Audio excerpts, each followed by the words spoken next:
Well, this year we also saw the death of diplomacy. As a tribute, let me put this diplomatically. We saw the end of civil discourse. The role of professional diplomats shrunk in 2019 thanks to the internet. Every world leader focused on personal connections. There was a race to outwit enemies. Comical press conferences, public bickering, some crude letters and missiles, only that they were fired online, and thank God for that. This report explores. Washington, and President Truman signs the proclamation putting the Atlantic Charter into effect. Once upon a time, diplomacy was known as the art of negotiation. 4 years of negotiations, much of them in secret. Diplomatic summits followed turmoil. In 1972. They manifested out-of-box thinking. Some even carved up continents. The absence of diplomacy meant a state of war.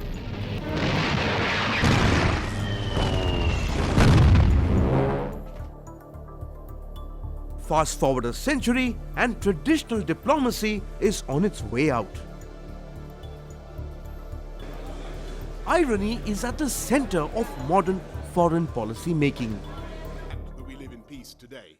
Global leaders that make smug and stylized statements. Honestly, I hate to see that. Here's a guy throwing punches, nasty as hell, screaming and everything else when we're talking. And he's walking out, and we're not allowed, the guards are very gentle with him. He's walking out like big high fives, smiling, laughing, like to punch him in the face, I'll tell you. TV footage of the grade 20 And diplomats who put their countries to shame. Welcome to the diplomatic ice age, the era of Twiplomacy, the generation of no-holds-barred public bickering. Today, there are a lot of absurdities that pass for intergovernmental exchanges. Name-calling tops the list. NATO has been termed brain-dead. The President of France has been offered some ISIS fighters. We have a tremendous amount of captured fighters, ISIS fighters, over in Syria, and they're all under lock and key. But many are from France, many are from Germany, many are from UK. They're mostly from Europe. The President of Turkey publicly asked to stop being a fool and a tough guy. Shows of solidarity rattled by off-the-cuff chit-chats.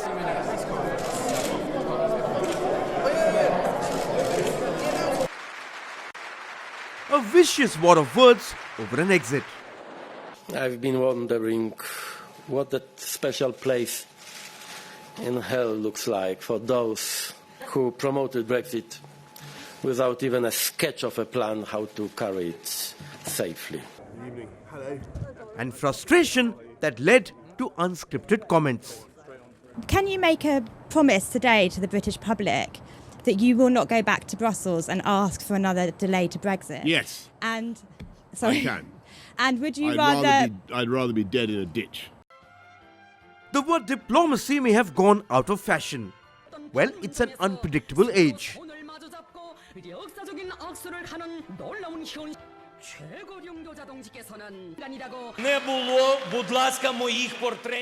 It is everybody's world.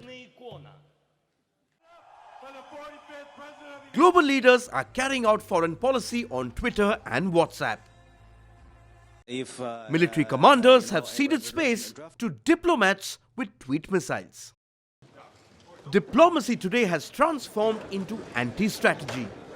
World leaders are carrying on with their policies, paying no heed to the repercussions.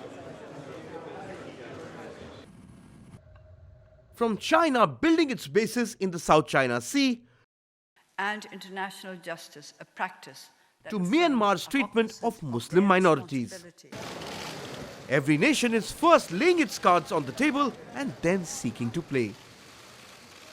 Every nation is losing the expertise of diplomats and alienating allies.